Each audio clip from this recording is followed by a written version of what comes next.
اور حضرت علی شیر خدا چوتھی بات ارشاد فرماتے ہیں یہ علماء کے لیے، فرمایا اگر عالم کو کسی مسئلے کا علم نہ ہو تو غلط بات نہ بتائے، بلکہ کہہ دے واللہ اعلم، اللہ بہتر جانتا ہے۔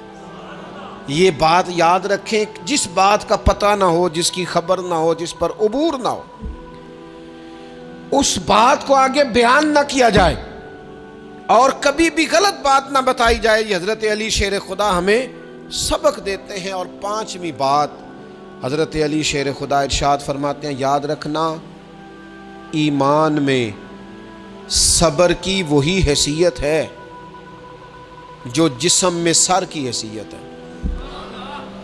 اپنی زندگی صبر کے ساتھ گزارنا، زندگی میں کبھی بے صبرے نہ ہونا، حوصلہ نہ چھوڑ جانا۔ صبر بزدلی نہیں ہوتا، صبر تو اچھی تدبیر کو کہتے ہیں۔